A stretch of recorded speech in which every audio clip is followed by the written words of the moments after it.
"This quilt is garbage," he said, and my daughter smiled like it was a harmless joke. And in that moment, I realized I had already lost my place in my own family. I didn't argue. I didn't raise my voice. I simply set my fork down beside my plate, smoothed the fabric over my lap, and let the silence settle around me like something heavy and familiar. The dining room was warm, filled with the soft hum of conversation and the clink of silverware against porcelain, the kind of evening I used to believe meant everything was still holding together. My name is Margaret Whitmore. I'm 72 years old, and I've spent more than half my life stitching pieces of love into things no one seemed to value anymore. The quilt in my hands wasn't just fabric. It was 38 years of winters, of late nights under a reading lamp, of scraps saved from dresses my daughter once wore when she still ran into my arms without hesitation. I had brought it tonight as a gift, folded neatly, tied with a pale blue ribbon I found in my sewing drawer. Emily had glanced at it for less than a second before passing it to him, as if it didn't belong to her at all. Jason didn't even unfold it properly. He held one corner between his fingers, barely looking, before letting those words fall so casually into the center of the table, like they were nothing. "This quilt is garbage." There were a few nervous laughs. Someone cleared their throat. Emily let out a small chuckle, the kind she uses when she doesn't want to make things uncomfortable, the kind that tells you exactly which side she's chosen without ever saying it out loud. I kept my hands still. I didn't reach for the quilt.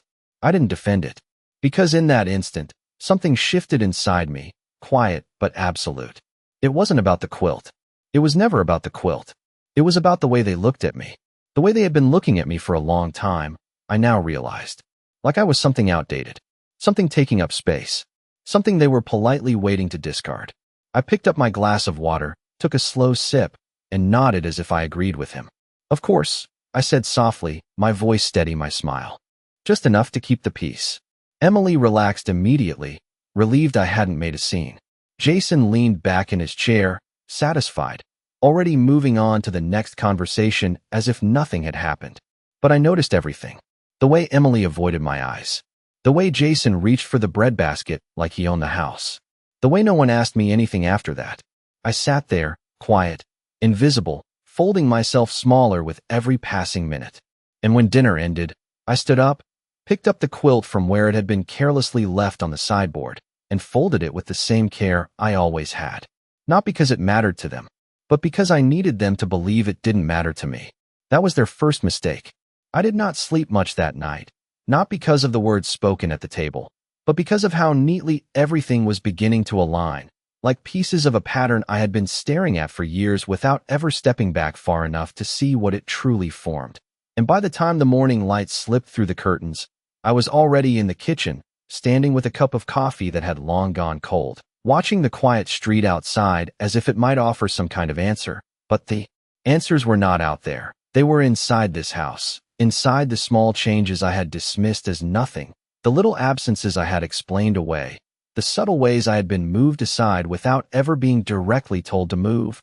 I walked back into the living room and sat down in the chair beside the quilt, running my fingers along the stitching, each line steady and deliberate, unlike the uncertainty that had settled into everything else. And I let my mind go back, not just to last night, but to the past few years, to the first time Emily insisted on hosting holidays at her place instead of mine, saying it would be easier for everyone, to the way Jason would casually bring up property values during dinner conversations, always framed as harmless talk, always just curious, to the times Emily would gently redirect conversations whenever I mentioned anything about the house, about plans, about the future, as if those topics no longer belonged to me.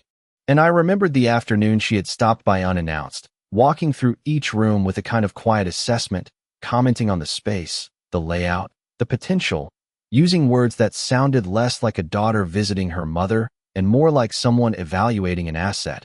I had smiled then, offered her tea, asked her about work, because that is what I had always done. I had kept things smooth, kept things kind, believing that love was enough to hold everything in place. But now, sitting there with that letter folded neatly beside the quilt, I understood that love had been convenient for them, not binding. And I thought about the envelope again, the formal language, the references to arrangements that were already in motion, and I realized something that settled into me with a calm I had not expected. They were not waiting to ask me. They were waiting for me to agree, and more importantly, they believed I would. Because I always had. I always chose peace over conflict, silence over confrontation. And as I stood up and walked to the window, watching a car pass slowly down the street, I let that realization sit with me, not as something painful, but as something useful.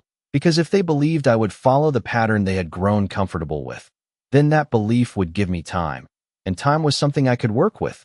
I turned back toward the chair, looking at the quilt and the folded paper beside it. And for the first time since the dinner, I allowed myself a small, almost imperceptible smile, not of satisfaction, but of clarity, because I finally understood the role they had written for me, and I had no intention of playing it the way they expected.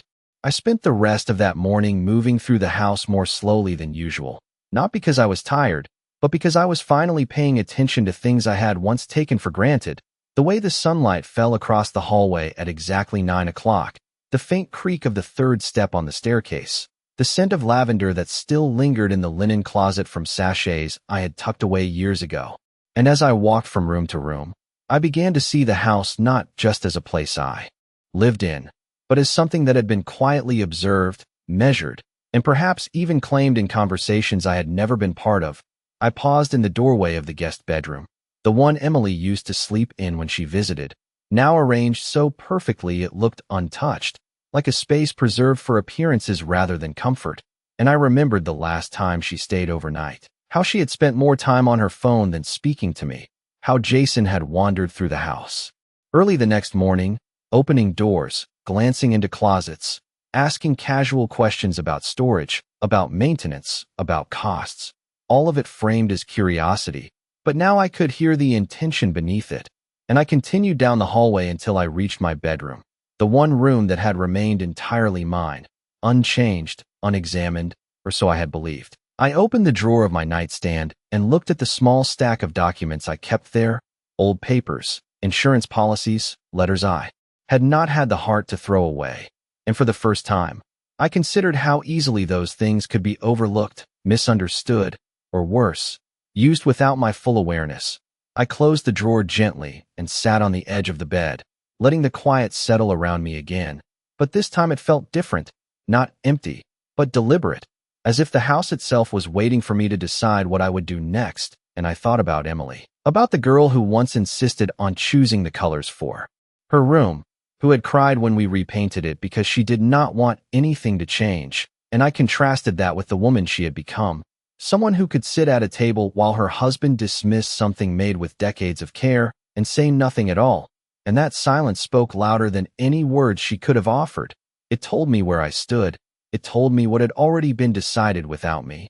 And yet, as I stood up and walked back toward the living room, I did not feel the need to confront her. Not yet, because confrontation would only give them the chance to adjust, to correct their approach.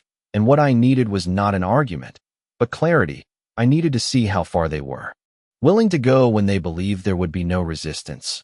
I needed to understand the full shape of what they had planned. And as I reached the chair where the quilt and the folded letter still rested side by side, I picked up the quilt first, running my hands over its surface one more time before placing it neatly back down. Then I picked up the letter, holding it a moment longer, because it represented something far more significant than a simple notice. It was proof that decisions had already been set in motion, and I realized then that if they had taken steps without me, then I would do the same, quietly, carefully, and without warning, because the only way to truly understand a plan is to let it unfold, and the only way to change its outcome is to step in at the moment no one expects. By the afternoon, I had already decided that waiting would not mean doing nothing.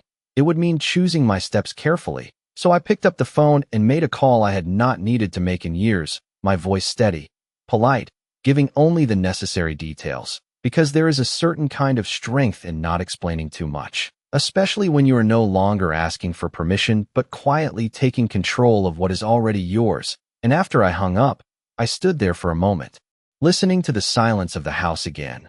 But it no longer felt empty. It felt like a space I was finally seeing clearly, without the soft illusions I had wrapped around it for so long. I moved to the kitchen and began preparing lunch, simple and familiar, slicing bread, arranging things with the same care I had always given to family meals. because habits built over decades do not disappear overnight.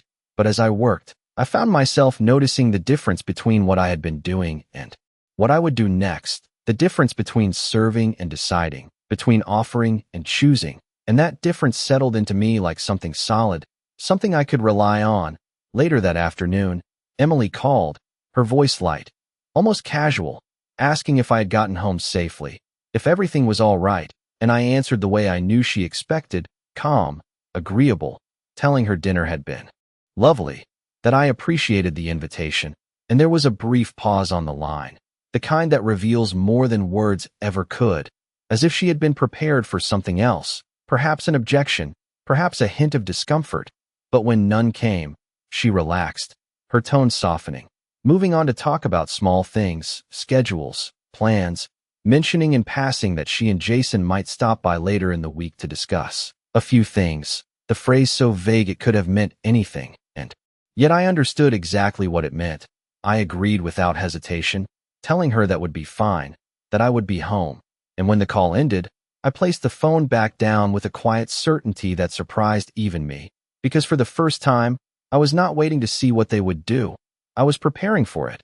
I walked back into the living room and sat beside the quilt again. But this time I did not run my fingers over the stitching. I simply looked at it, at the patterns I had created years ago without knowing how much they would come to represent, pieces brought together carefully, deliberately, each one chosen, each one placed with intention, and I realized that what I was doing now was not so different. I was arranging things, setting them in place, allowing the pattern to form in a way that would only become clear at the right moment. I reached for the folded letter and placed it inside the drawer of the side table, out of sight but not out of mind, because some things are more powerful when they are not immediately revealed.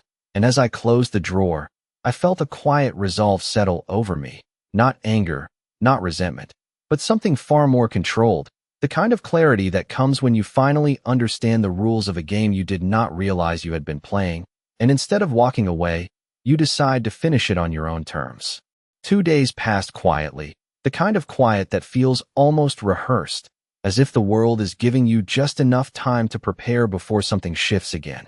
And on the third morning, there was a knock at my door just after 10, not rushed, not hesitant, but deliberate, the kind of knock that expects to be answered. And when I opened it, I found a woman standing there with a leather folder held neatly against her side, her expression polite but focused, the kind of professionalism that does not waste words. She introduced herself as Laura Bennett, a representative from a legal office I recognized immediately, not because I had worked with them recently, but because their name had been mentioned in conversations I was never supposed to fully understand, and she asked if she could come in for a few minutes to clarify some documents that had been prepared regarding my property.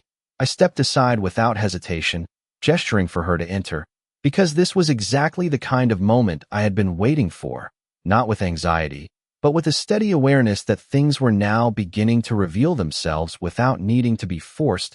We sat at the dining table, the same table where I had hosted countless family dinners over the years, and she opened her folder carefully, laying out several papers in front of me with a precision that suggested everything had already been reviewed, discussed, and perhaps even agreed upon by others. She spoke clearly, explaining that there had been inquiries made about restructuring ownership, about simplifying future transitions, about ensuring that the property would be easier to manage for the family. And I listened without interrupting, my hands resting calmly in my lap, because every word confirmed what I had already begun to understand. This was not a suggestion being presented to me for the first time.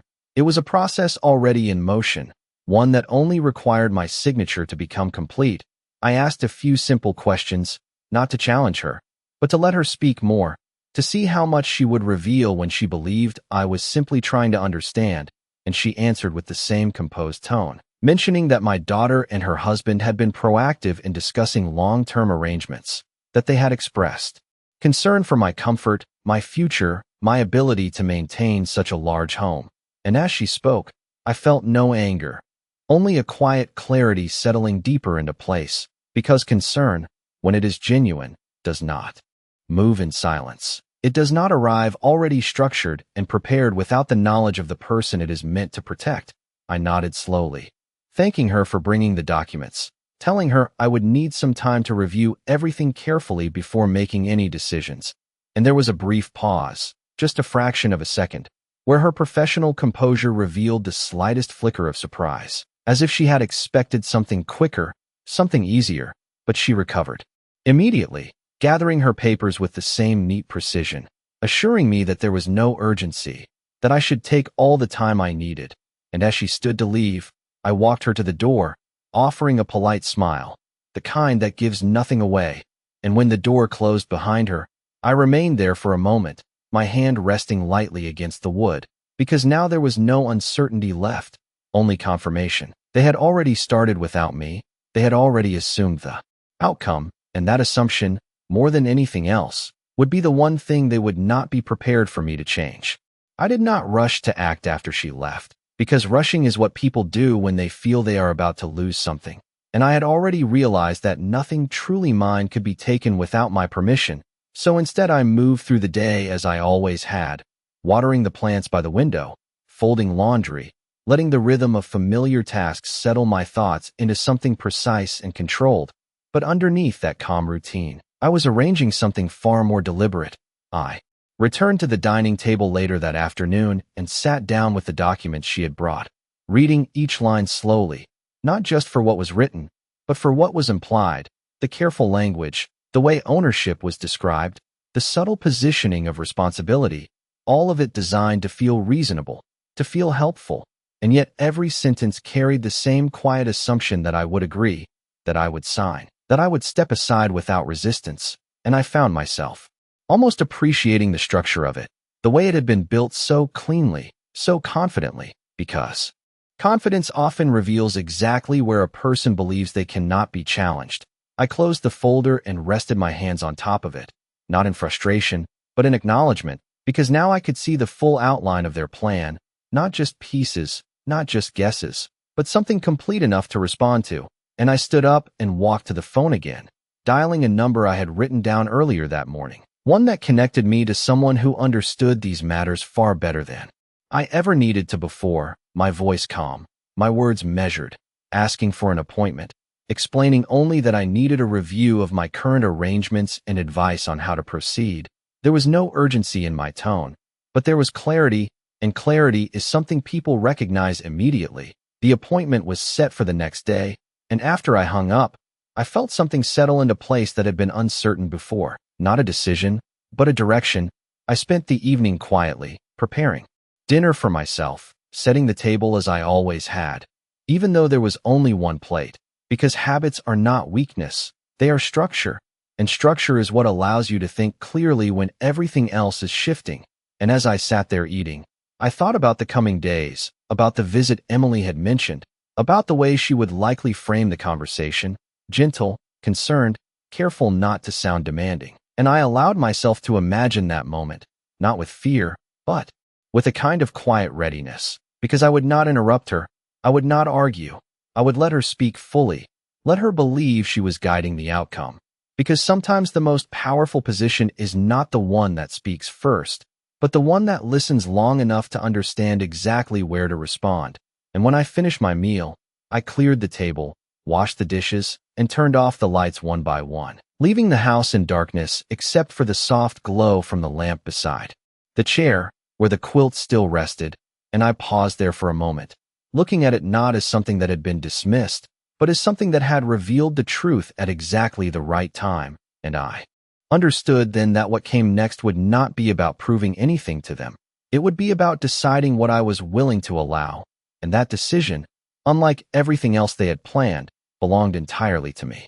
The next morning arrived with a kind of stillness that felt earned rather than empty, and I dressed carefully, not for appearance, but for intention, choosing a simple navy blouse and the pearl earrings I had worn to every important moment in my life, because there is a quiet power in showing up prepared without announcing why. And when I stepped outside, the air was cool, the kind that sharpens your thoughts as you walk, and I drove myself to the appointment without turning on the radio, letting the silence settle around me again as something steady and controlled. The office was smaller than I expected, modest but precise, every detail in its place, and the man who greeted me introduced himself as Daniel Harper, his manner calm, observant, the kind of presence that listens more than it speaks. And when I sat across from him, I did not begin with emotion or explanation. I simply placed the documents on the desk between us and said that I needed to understand what had already been set in motion without my knowledge. He read through everything carefully, not rushing, not interrupting. And when he finally looked up, there was no surprise in his expression, only a measured clarity that confirmed what I had already begun to suspect. He explained that the structure of the documents suggested preparation for a transfer of control rather than simple assistance, that the language had been arranged to make the transition appear voluntary while quietly limiting my authority. Over time, and as he spoke, I felt no shock, only a deeper sense of alignment, because everything he described matched what I had seen, what I had felt, what I had chosen not to confront too soon. I asked him what options remained, and he did not hesitate, outlining them in clear, steady terms, explaining what could be changed, what could be reinforced, what could be protected, and more importantly, how those changes could be made without alerting anyone until the moment it mattered. And that was when I understood the advantage I still held, not because I was stronger, but because I was aware, and awareness is something they had not accounted for. I agreed to move forward, not with urgency, but with precision, authorizing him to begin reviewing my current arrangements, to draft revisions that would reflect my decisions rather than theirs. And as we spoke through the details, I noticed how different this conversation felt from the one I knew was coming later in the week. There was no assumption here, no quiet pressure, only clarity and control. And when I left the office, the air felt different again, not lighter, but sharper, more defined, as if everything had moved from uncertainty into structure. And as I drove home, I thought about Emily, about the way she would sit across from me, her voice careful, her words chosen to sound like concern, and I realized that when that moment came, I would not need to argue, I would not need to explain, because the outcome would already be in place. And by the time they believed they were guiding the conversation, they would already be stepping into something they could not change. By the time I returned home, everything felt quieter than it had the day before, not because anything had changed on the surface, but because I now understood exactly where I stood within it. And understanding has a way of removing the noise that once made everything feel uncertain. I placed my keys on the small table by the door and walked into the living room, where the quilt still rested in the same place, unchanged, as if it had been waiting for me to return with the clarity I had been missing before. And I sat down beside it, not touching it this time, simply observing it the way I now observed everything else, with intention rather than emotion, because emotion had been what kept me from seeing the pattern clearly. And now that I could see it, I had no intention of letting it cloud what needed to be done. The rest of the afternoon passed in a calm routine, but beneath that calm, each step was deliberate, each decision already aligned with something they could not yet see. I made a few more calls, brief, precise, confirming details, setting things in motion quietly, not out of secrecy, but out of necessity, because timing matters when others believe they are already ahead of you. And by early evening, everything that needed to begin had begun, not loudly, not dramatically, but with a kind of quiet certainty that felt stronger than anything I could have said out loud. Later that night, I reviewed the documents again, this time not as something being presented to me, but as something I was now choosing how to respond to. I noted the sections that assumed my agreement, the clauses that would have shifted control gradually, the language that softened the reality of what was being taken, and I allowed myself a small pause, not in hesitation, but in recognition of how easily it could have worked if I had continued to be the version of myself they expected, the one who avoided conflict, who trusted without question, who believed that silence was always the better choice. But that version of me no longer existed in the way they understood. And as I closed the folder, I placed it neatly back on the table and stood up, moving through the house once more, turning off lights, checking doors, following the same routine I had followed for years, except now it felt different, not like habit, but like preparation, because I knew they would come soon, Emily and Jason, with their careful words and quiet expectations, ready to guide me toward a decision they believed had already been made. And I welcomed that moment, not because I needed to hear what they would say, but because I already knew what they would not expect. And as I paused once more by the chair, looking at the quilt in the soft glow of the lamp, I understood that what had been dismissed so easily had given me something far more valuable than approval. It had given me clarity at exactly the right time, and clarity, once gained, does not disappear, it sharpens, it steadies, and most importantly, it waits for the moment when it can no longer be ignored. They arrived 2 days later, just as I expected, right on time, not early, not late, because people who believe they are in control rarely feel the need to adjust for anyone else. And I heard their car pull into the driveway before the knock came, steady and familiar, the kind that carries confidence rather than hesitation. I opened the door with a calm smile, stepping aside to let them in, noticing the way Jason walked in first as if the space already belonged to him, while Emily followed just behind, her expression soft, rehearsed, already prepared for the conversation she believed she would guide. We moved into the living room, and I gestured for them to sit, choosing my usual chair by the window, the quilt still folded neatly over the armrest, untouched since the last time they had seen it.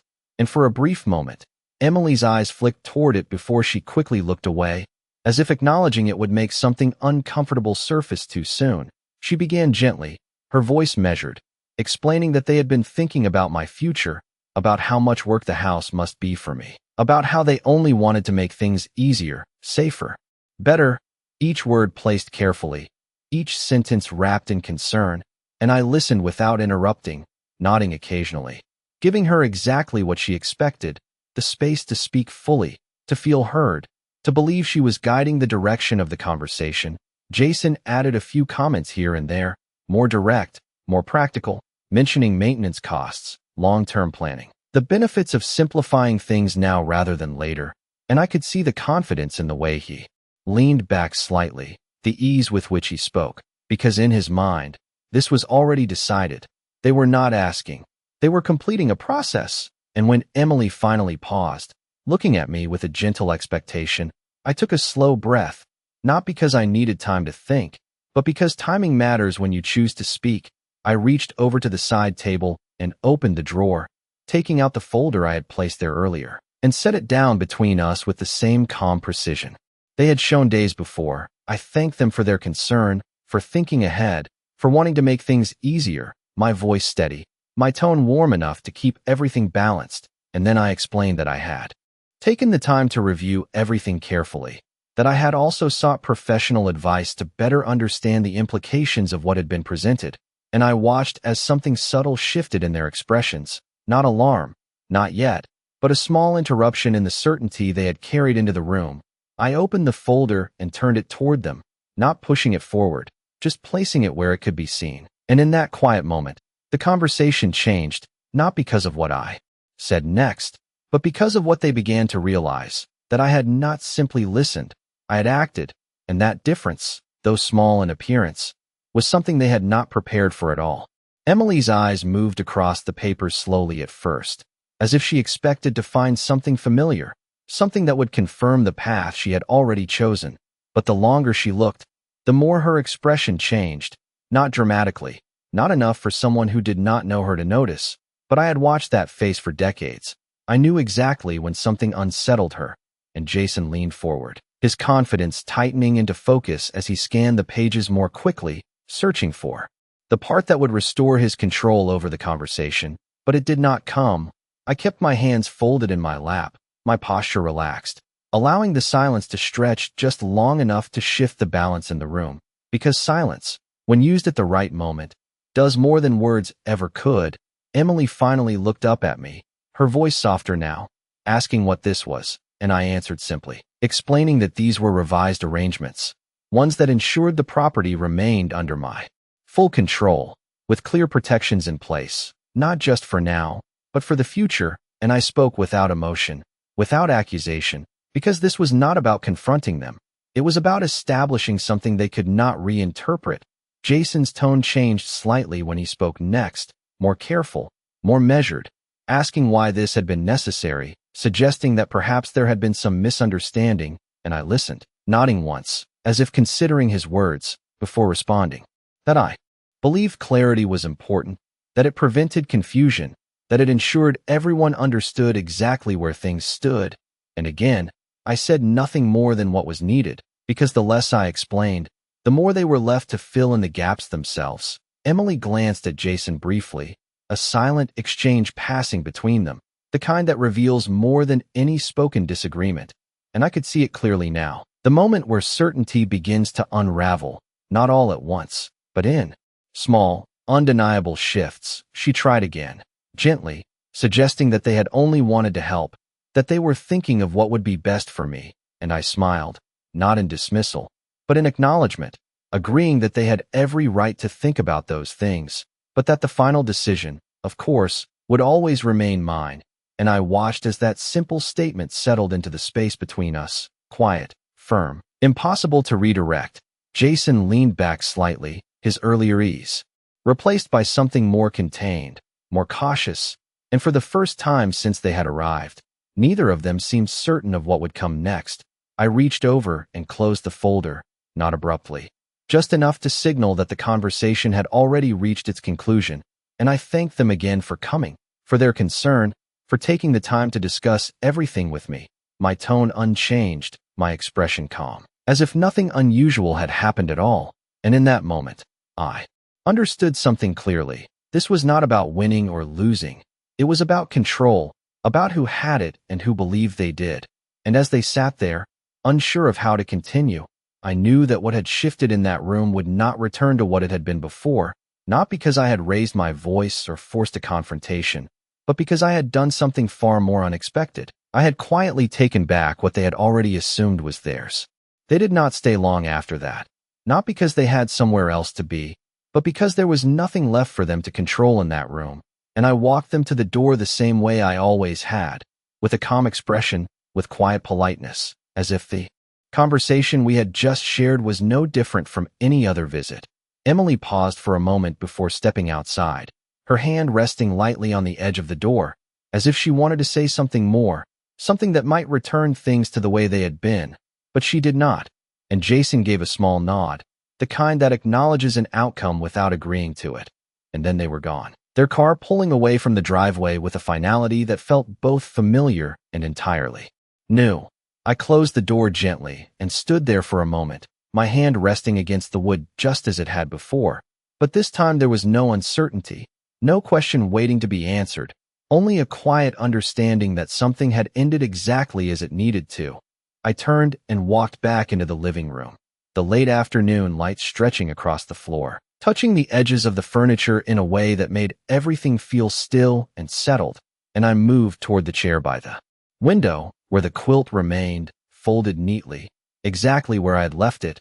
I picked it up slowly, feeling the weight of it in my hands, not heavy, but steady, familiar, and I ran my fingers along the stitching once more, not to remember what it had been, but to recognize what it still was, something made with care, something built piece by piece, something that had never needed approval to hold its value. I carried it with me to the hallway closet and opened the door, placing it carefully on the top shelf, not hidden, not discarded, but preserved, exactly where it belonged. And as I stepped back and closed the door, I realized that I was not putting it away because it no longer mattered. I was putting it away because I no longer needed to prove its worth to anyone who could not see it. I walked back through the house, turning on the kitchen light as evening settled in, setting the table for dinner once again. A single plate, a single glass, the same quiet routine that had once felt like something missing, but now felt complete in a way it had not before. And as I sat down, I allowed myself a moment of stillness, not to reflect on what had been lost, but to acknowledge what had been reclaimed, not the house, not the documents, but something far more important, the right to decide, the right to remain, the right to be seen clearly, even if that clarity came too late for others to accept. And when I finished my meal and stood up to clear the table, I paused for just a second, letting the silence settle around me one last time, not as emptiness, but as peace, because I understood now that the warmth I had spent a lifetime giving did not disappear. When it was unappreciated, it simply returned to where it belonged, and this time, I chose exactly where that would be.